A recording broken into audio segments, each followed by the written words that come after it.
On blast. And we are live.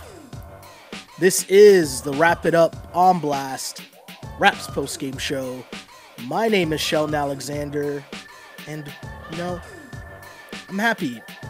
I know you guys are diehard fans. If you are tuning in right now to listen to this podcast, I applaud you because you are a diehard Raptors fan. Because it's Saturday night. It's 10:30. Saturday night, the Raptors just played the Chicago Bulls, who are basically, with injuries, even if you add in the people who should be playing on their team, the Lowry Markkanens, you add in those guys, still not really a good team. Zach LaVine, you give them a better shot. But without a lot of these injuries, the Chicago Bulls are basically a bunch of dudes that would be on who he play for, right? So if you tuned in to watch this Raptors game, and now you're tuning in to watch this Raptors post-game show, I applaud you, because you are a diehard Raptor fan. And you know what? For diehard Raptor fans, maybe some people were worried. Raptors were on a 3-game losing streak. A very quick switch from how Raptors fans felt a week ago. Things were riding high, fresh off the road trip. 3 straight losses, people weren't feeling as good. And you know what? Here comes the Chicago Bulls, playing the role as one of my guys, Timmy McAuliffe, used to say all the time. Chicago Bulls, perfect timing to play the role of the slump buster. Chicago Bulls, that was not a good team. This was not a good game. But you know what? It's one of those things where the Raptors win 122-83. To improve to 13-4. And I'm going to give the Raptors credit for taking care of business in terms of just blowing out a team like you should blow out a team. And there are a lot of good things that you wanted to see from the Raptors. One thing I want to ask people right off the bat, and yes, I'm going to shout out, I see here, how about a shout out for the Saturday night crew? Definitely, salute. I see you in Instagram. Again, if you want to send some questions, at Sheldon Alexander on Instagram, or if you're watching on Twitter, Periscope, that is at Shell Alexander. Now, I do want to give a little shout out here to the crew tuning in on a Saturday night, but I do want to make sure that we go over the fact that this game didn't have to go like this, is what I mean to say, right? This could have been, a bench game where it's kind of close, Lowry did enough. I think the way that Nick Nurse paced out the starters' minutes in terms of Kyle Lowry and Pascal, Serge, the way that he paced those guys out was really good, especially in the first half.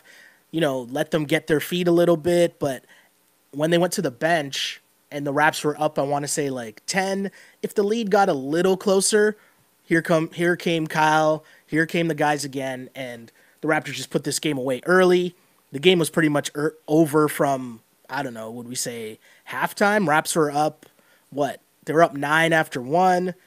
By the time halftime rolled around, it was 57-44 at half. This game was pretty much over early.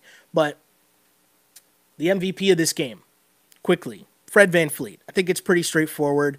Pretty cool move by Nick Nurse. The timing just seemed to work out perfectly where Fred VanVleet's from a town called Rockford, which is, I think they said 90 minutes away from Chicago.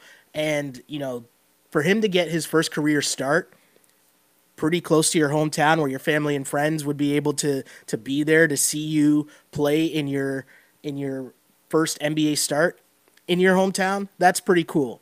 Also, just add in the fact that Fred's career, right? This is something we might forget now because, there's been a lot of things that happen, and he's become such a pretty big part of the Toronto Raptors team. But you got to remember, Fred's grind to get to the NBA, going, to Wichita State, which I know is a quote-unquote mid-major. They had a couple runs, which kind of put them on the map, but still not a big-time NCAA program by any means, right?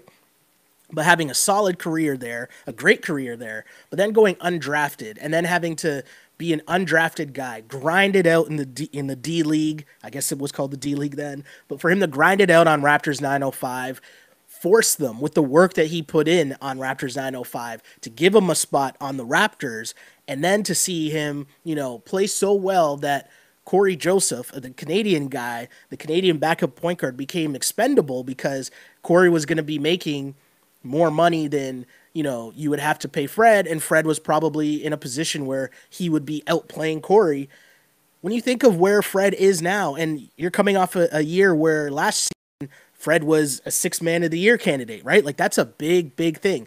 So to see where Fred's career is gone, we sort of lose perspective on that because he's become such a vocal part. But the grind, to get there, moments like tonight are pretty cool, and that's where sports, I know this is a blowout game against the Bulls, and it's not really that quote unquote big of a deal in the grand scheme of things, but it's moments like this that we get reminded of sports being really cool because it gives us different stories like that, right? Like, think about how amazing that would be. Think about how just everything just lined up for this moment to happen where Fred could be getting his first career start in front of family and friends in his hometown, against the Bulls, and then put up an 18 points, his season high, best game of the year, 18 points on 7 of 11 shooting in front of his family. And, he did the post-game interview with Jack. And I thought it was pretty cool to hear him talk about trusting in his work. Like he said that he wasn't really off to a good start of the season so far, but he trusts in the work that he puts in. And I know that sounds overly simplistic, and I know Raptors fans might have issues with LeBron James after what LeBron James has done to the Raptors year after year after year. But one of the things I always respected about LeBron about what he would say, even after tough losses or them grinding it out through the playoffs, he would always speak about how he trusts the work that he puts in. He gives a lot to the game, and so by putting in that much work, what he gives to the game, you expect to get back. And so to hear Freddie utter those same sentiments and then think about the work that it's taken him to get to this point, it's pretty cool to see, man. It's pretty cool to see. Again, great game for the Raps, great game for Freddie. The way things lined up, it was almost like a perfect storm for Nick Nurse to say, hey, Freddie, get your first start of the year, because the Raptors are dealing with injuries, plus add in Kawhi, a heavy workload last night. So obviously it makes sense to sit Kawhi on the second night of a back-to-back against the Bulls, who, again, they have lottery dreams. I think they're dreaming of Zion. They're dreaming of RJ. They need help. So it made sense. And I do want to ask people this question too. If you're watching this or listening to this live, feel free to join in and answer this question, because heading into this game, I feel like certain people were kind of upset with the thought that Kawhi Leonard would be resting on the second night of a back-to-back just because the Raptors have lost 3 games in a row. If you're one of those people, I want to hear from you, because I want to hear why you would think that, first off. But secondly, I'd want to tell you, chill out. Relax. That makes no sense, right? Whether they win or lose to the Bulls doesn't really matter, right? You know that Kawhi played a heavy, heavy workload last night. That was a big-time game against the Boston Celtics, and he showed you what he's capable of in a big boy game on the road against Boston. That's what you need Kawhi Leonard for. Games like this against the Bulls, you don't need Kawhi Leonard in this game. You barely need Kyle Lowry. Kyle Lowry did a great job of maestroing this game for the Toronto Raptors. And it's one of those things where you might look at the box score and think, oh, he only went 3 for 11, only had 8 points. But to me, it wasn't about that. It was about the 8 assists. It was about the 7 rebounds. It was about the 3 steals. It was controlling the tempo, right? It was the ball movement. When you watch this Raptors team play at its best, it starts with Kyle Lowry and the ball movement. That's when these guys are doing so well, because the ball is on a string. You can't keep up. Everyone can shoot and pass on this team, right? And it's a thing where, Danny Green is a knockdown shooter. Kyle Lowry at times is a knockdown shooter. All the other guys, where you're looking at Siakam, Ibaka, Freddie, DeLon, even if you go into some of the bench dudes, those guys can hit shots, open shots in rhythm. They're NBA players, but they're better than your average NBA player. So they can knock down a wide open shot. And how do you get wide open shots? Ball movement. How do I believe the ball movement starts? With Kyle Lowry. Kyle Lowry did that tonight, and it's not always going to be about scoring. And I know he talked about it after the game. We talked about it on yesterday's podcast about how Kyle Lowry really struggled with the shooting. He's been struggling with the shooting as of late. Even tonight, 2 of 8 from three-point land. I mean, it's a long season, right? There's going to be ups and downs. Shooter's going to shoot. Freddie talked about it. I talked about it on the last podcast as well. It's a make or miss league. Just keep shooting the shots, trust in the process, trust in what you put into the game. Kyle Lowry's going to hit shots. We know that. That's going to come back around. Not really worried about that too much, but it was just good to see them. It was a workman-like game for them, right? Because you're coming in and obviously Norm's still out. CJ's still out. OG's out. Kawhi's resting on a back-to-back. Freddie's getting the start. That's a big-time adjustment for this Toronto Raptors team. And so regardless of who you're playing against, this is almost like a practice game because you're working on things. You're working on Freddie gaining confidence. You're working on Danny Green. Again, if you're a Raptors fan watching the Raptors and getting familiar with Danny Green and getting familiar with Kawhi Leonard, Danny Green tonight, 17 points, but the thing is, on 7 of 7 shooting, 3 of 3 from the three-point line, and playing his normal solid defense, right? Danny Green is the perimeter guy that the Raptors have been looking for. Just think of what DeMarre Carroll was supposed to be or what CJ Miles was supposed to be, right? Danny Green is that guy. The Raptors finally found that guy. But not only did they find that guy, but they also upgraded the DeRozan position in getting Kawhi Leonard. So just keep paying attention to that and watching how well Danny Green does because, yes, the shooting nights will be there off and on, but you're getting consistent defense and the threat of him being a knockdown shooter, the reputation of him being a knockdown shooter is almost more the threat of him being a knockdown shooter is almost as valuable as him actually knocking down the shots. You know what I mean? The defense has to respect that. That opens up the spacing for everyone else, for Kyle to drive and kick, for Serge to continue to do his work that he's been doing in the paint. Another solid night for Mr. Ibaka, 16 points, 4 rebounds, 6 of 13 shooting. But Serge had a run where he put it on Jabari Parker. He threw it down hard on Jabari Parker. And then Jabari Parker came down the floor, tried to get Serge back, and Serge blocked him. The energy that Serge Ibaka has had this season has just been crazy. Can he keep that up for the whole year? I don't know, but this is where you have games like this where Serge only has to play 23 minutes. You can ease him through, right? You can have him have some nights off where he doesn't have to go super hard as he did last night in Boston. So good signs there from Serge Ibaka. I'm going to go to Instagram and see what comments we have here. Got a comment here from Instagram that says, crazy people. Kawhi is working back his stamina, no need. Like you said, no harm, no foul with him out. Yeah, exactly. I mean, why do you need Kawhi Leonard to play against the Bulls, right? He's supposed to improve and get back into it by guarding, I don't know, Justin Holiday. Is that who that is? Look at the Bulls roster that played tonight. So you have Parker, you have Carter Jr., who looked lost. I thought he was going to be a solid player coming out of Duke. There was a lot of talk about, was he really, he might have been better than Bagley, just Bagley got all the attention and all the touches on Duke. Wendell Carter Jr. in this game looked super lost. And this is an opportunity, you would think, with all the injuries the Bulls have, for the young kid to really get some shine, and he looks lost out there. But you look at the rest of their roster, and it's I forgot Cameron Payne was still in the league. Totally forgot Cameron Payne was still in the league. If you remember, Cameron Payne was the guy who was Russ's dance partner in OKC. Remember all those videos? Russ had the pregame dance routines. I guess it would have been that first year when KD left and Russ was the MVP, the triple-double year. I'm pretty sure that was Cameron Payne. Cameron Payne was there being Russ's dance partner. I don't know. I didn't even know he was still in the league. But he got the start at point guard for the Bulls tonight. When you look at their team, it is a lot of who he played for all-stars. So the purpose of playing Kawhi Leonard against these guys makes no sense. That point further backed up by the fact that Kyle Lowry, towards the end of the game, rolled over an ankle, it looked like, had to leave the game. He probably thought he was out of the viewpoint of the camera, but he actually ended up being still on camera as he just went to the ground in the tunnel, and it looked pretty bad, but he ended up coming back to the bench, and, I guess he's okay.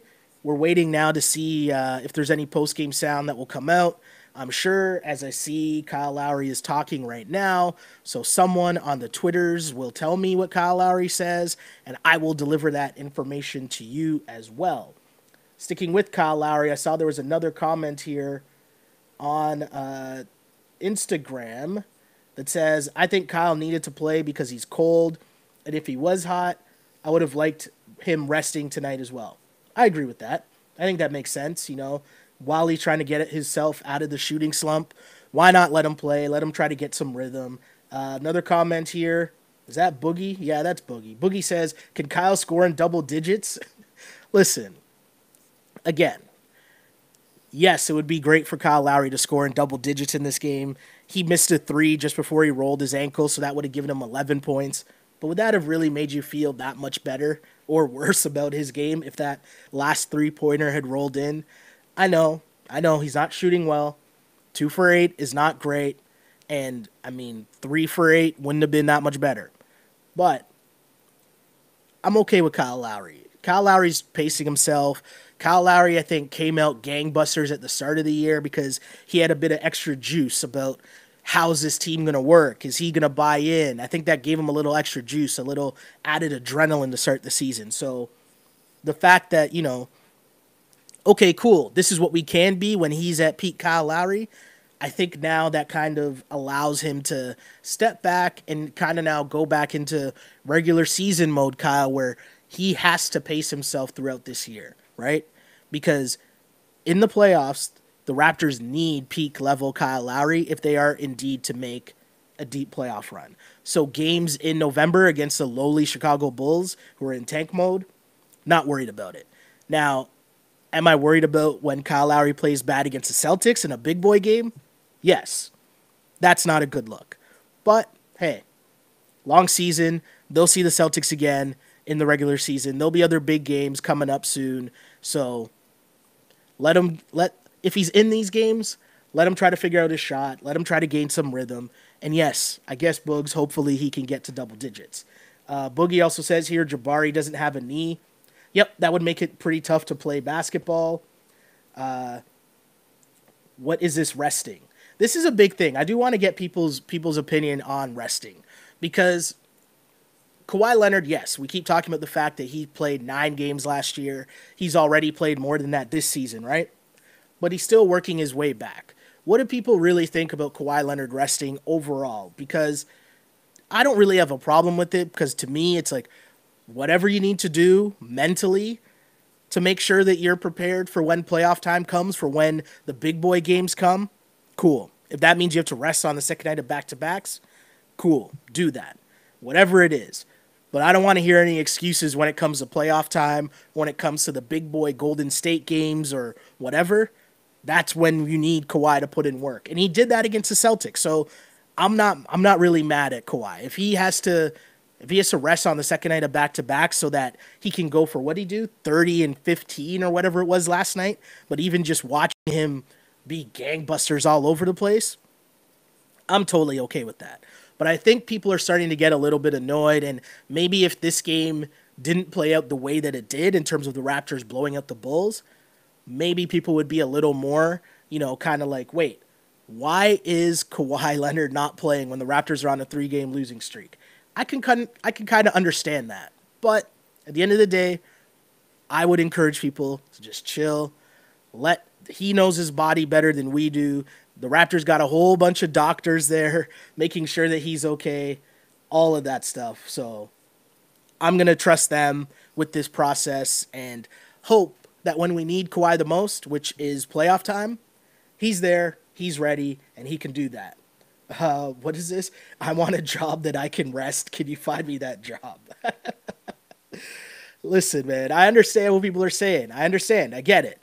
I really do understand. But at the end of the day, I don't care what Kawhi has to do. But if he's putting up 30 and 15s in the big boy games, rest all you want, bro. I don't need to see you do anything against the Bulls. He can chill against the Bulls. He can chill against most of the teams in the league. But as long as you tell me you're ready for the Sixers, you're ready for the Celtics, you're ready for, the Golden States, the Lakers, or no, he didn't even play against the Lakers. Interesting. Okay.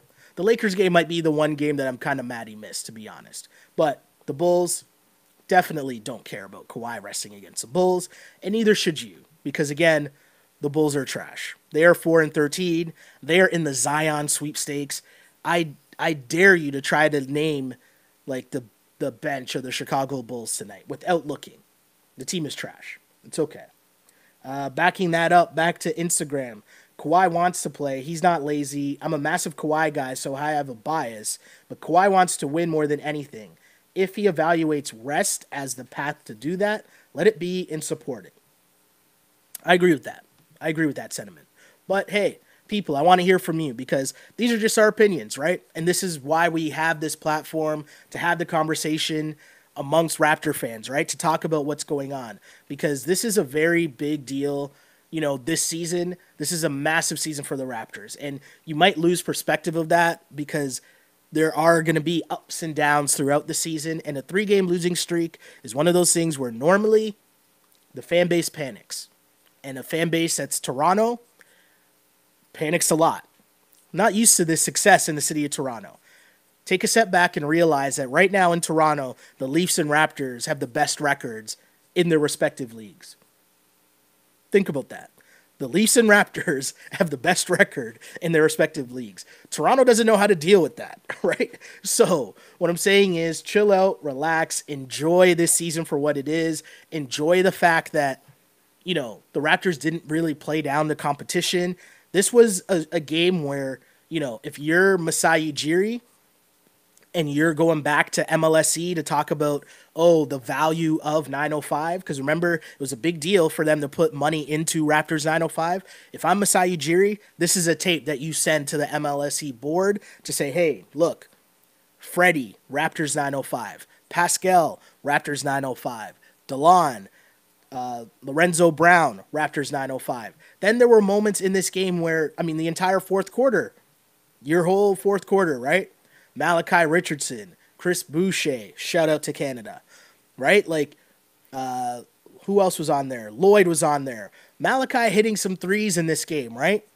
Raptors 905, like, that's an important thing. Like, the way that this organization is doing things right now, it's at a top level in the entire league. So, if you want to panic about 3-game losing streaks and panic about Kawhi Leonard resting on the second night of a back-to-back against the Bulls, cool. That's on you. But my point is, chill out, relax. You have the best team record-wise in the entire NBA right now. Enjoy it, Toronto. We're not used to that, so enjoy it. Someone here in the chat group, shout out, because you guys are correcting me when I'm wrong, and I appreciate that. Someone here says, Kawhi missed the Lakers game because he jammed his foot. Very true. Good point. That wasn't a resting game. I agree with you. I was wrong. Shout out to you guys for having my back here in the chat group. He also missed a Jazz game after the Laker game. It wasn't a rest game. Thank you. Periscope stream or Instagram? I would say Periscope. Why I'm about to say scream for some reason. I don't know why I can't say that. It's like a tongue twister. Periscope stream or Instagram stream? I would say Periscope stream because the camera's just on a better shot. And normally when I'm not by myself, there's more to look at than not than not my terrible face. So I would advise people to go to the Periscope stream normally. The Instagram, though, is pretty cool just because comments. That's why I have that up. It just gives more people on different platforms the opportunity to talk and interact with the show as we go along, right? So that's why I got both of them going. Shouts to the people in both. And, you know, thanks to you guys for sending me comments and concerns and what else is going on in this game. But again, if you're joining us, your Toronto Raptors snap a 3-game losing streak. Excuse me. I'd like to ask you guys if that ended some panic. The people that were panicked. Snaps a 3-game losing streak. 122-83. Raptors improved to 13-4. Again, our MVP or king of the court goes to Mr. Rockford himself. Fred VanVleet, in front of his family and friends. 18 points on 7 of 11 shooting. Freddie doing his thing. Again, for the Raptors, no Kawhi, no OG, no... Who else didn't play? No CJ. Lots of injuries still for the Raptors. Obviously, we know Norm's out long-term. And for the Bulls, no Zach LaVine. So, like, he was sick. He wasn't even in the building. So the small chance that the Bulls had... I don't even think they had a chance, but no Zach LaVine.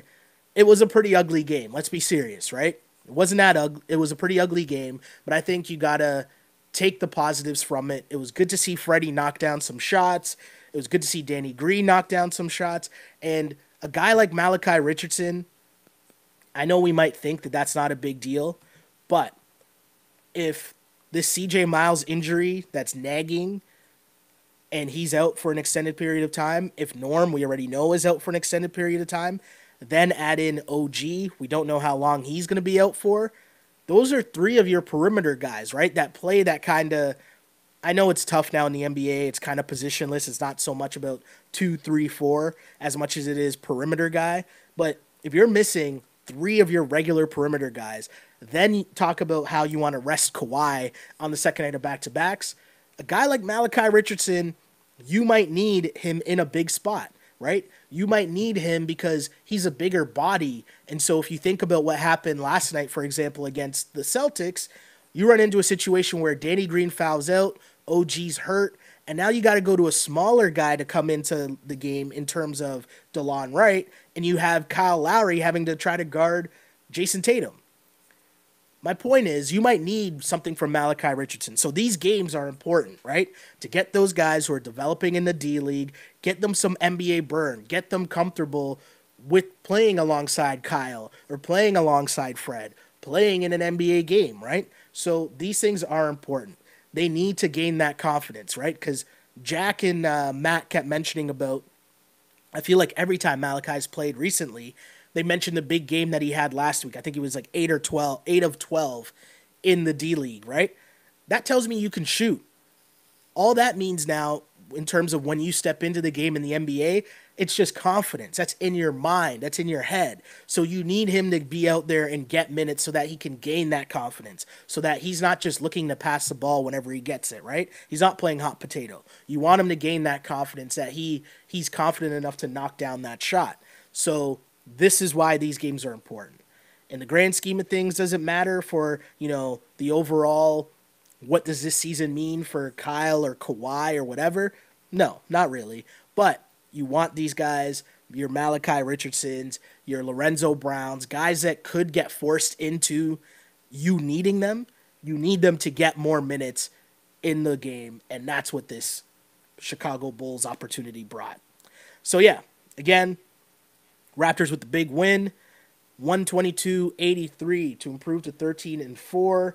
This is the Wrap It Up Raps post-game show, and I am Sheldon Alexander. Of course, I know I'm by myself today, but it's okay because, again, it's the Raptors played shorthanded today. The Bulls played shorthanded today. So, of course, I'm also playing shorthanded today. But thank you guys for tuning in and joining with me and asking questions within the both chat rooms. Really appreciate it. As we look forward to what's coming up on the Raptors sched, your Toronto Raptors get a couple days off after this back-to-back, and they will find themselves in Orlando, I'm pretty sure, on Tuesday. Yes, they play Orlando on Tuesday on the front end of a back-to-back, and then the second night they will be in Atlanta. So Tuesday, Wednesday, Raptors are in Orlando and then Atlanta. Listen, let me tell you something. I know Orlando's not a great team. I'm not trying to say that. My point is, don't sleep on Orlando. If you look at Orlando tonight, they won pretty convincingly over the Lakers. And I know the Lakers have been an interesting team this season. The Lakers are only 8-7. And, a LeBron James team getting blown out by the Orlando Magic. You might think that's more about the Lakers than it is about Orlando. But Orlando's playing better than you think.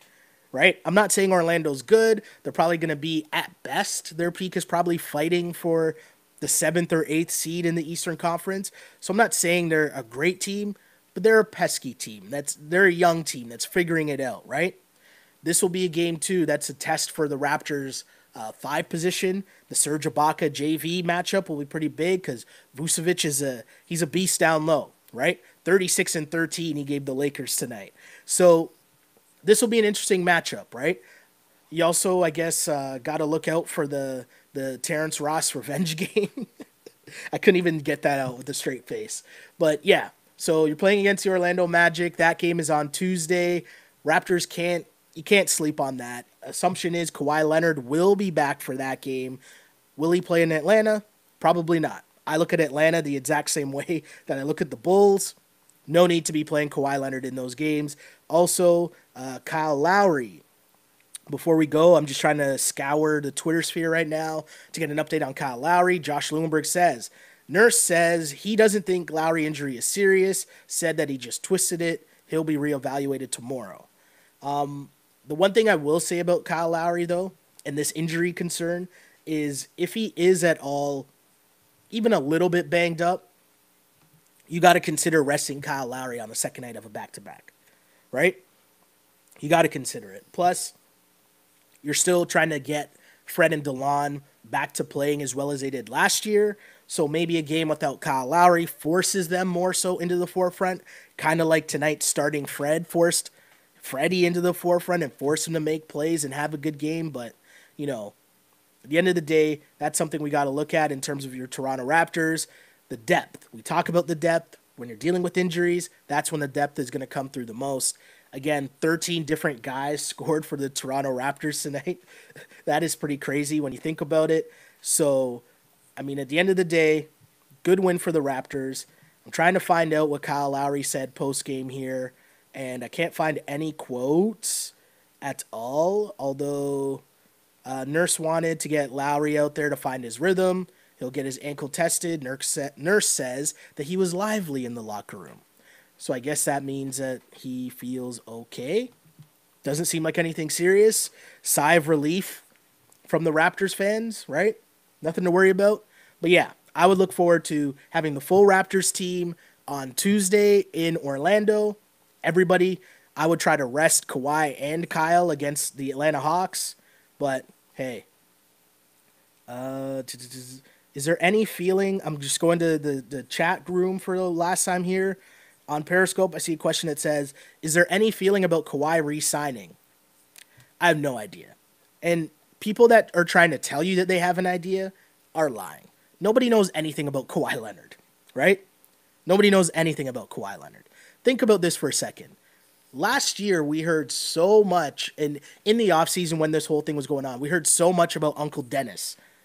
Have we heard anything about that man since Kawhi became a Raptor? Have we seen him once? Has he been shown at a Raptor game? Do we know anything about it? That tells me that that was part of the narrative from the Spurs, right? Which, hey, say whatever you want, but my point is, we don't know anything about Kawhi Leonard, right? We've barely have heard him talk on a consistent basis for the first time this season. So do we still want Kawhi to re-sign? Of course. Is he leaning one way or the other? We don't have any idea. And all you can do is trust in the work that you're putting in, which I think is what we're seeing here, where it's like, let's ease them in. Let's make sure that we're not, having him play too hard or relying on him too much in crappy games like this against the Bulls. Whatever it takes to get Kawhi Leonard to sign long-term, Masai Ujiri and the Toronto Raptors are going to do that. So if you just trust in that and trust in your organization, my advice to you Raptor fans is don't even worry about that. Because you want to set it up in such a situation where if you're Masai Ujiri and you're a Toronto Raptors fan base, and if you look at it at the end of the year, the Raptors make a deep run in the playoffs. Let's say they lose in the conference finals, or let's say they make the NBA finals, and then Kawhi Leonard leaves, that's on him. That's not on the Raptors organization. They did all they could. They created a great work environment. They had a great team with a lot of great pieces, young pieces. The way that they've handled Kawhi Leonard so far in terms of resting him on back-to-backs, all of these things. Masai Ujiri is doing everything possible to make this a good work environment for Kawhi Leonard. Again, they brought in one of his friends onto the coaching staff. Like, they've done all of these things, right? So at the end of the day, if the Raptors have a great regular season, if the Raptors make a deep run in the playoffs, and Kawhi Leonard still decides to leave, that's on him. And Raptors fans, you should be okay with that because you have an organization that did everything they could. And so maybe the decision had nothing to do with the Raptors. It was more about him. And you got to be okay with that because that just means that your franchise is legit and your franchise has done the work to put yourselves in a position for long-term success. Because I didn't know that Pascal was going to be this good this soon. Did you? What does that tell you? Trust in Masai, man. Whatever Masai's doing, he's got a plan, obviously. He knows what's cooking. The other thing I want to bring up on the flip side of this whole argument is, before people forget, I urge you to keep paying attention to the San Antonio Spurs and your man's DeMar DeRozan, because the Spurs are struggling as of late. Just pointing that out. Just leaving that there. You can do with that information whatever you want to do with that information. But the San Antonio Spurs right now are at 7-7 and are in, 9, 10, 11, 12th place in the Western Conference. You do what you will with that information. I'll leave that to you. But again, thanks for joining me on the Wrap It Up podcast. I'll be here again on Tuesday as the Raptors start the first night of back-to-back in Orlando. But until then, again, you can follow me on Twitter at Shell Alexander, on Instagram at Sheldon Alexander, and on YouTube.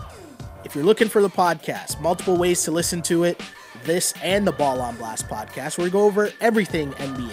You can find that multiple ways. You can find it on iTunes, on SoundCloud, and on Google Play by searching On Blast Podcast. On Instagram, not on Instagram, on YouTube. Just search On Blast Podcast or search my name, Sheldon Alexander. Wrap It Up. You can find the podcast there as well. Like and subscribe. Join into the conversation there, because that conversation continues all week long in the comment section there.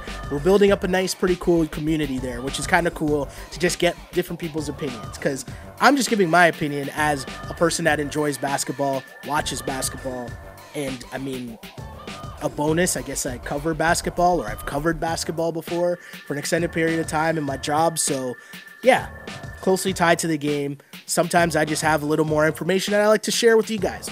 So hopefully you're enjoying this conversation and you'll tune in once again, because as a wise man once said, I used to pray for times like this to rhyme like this.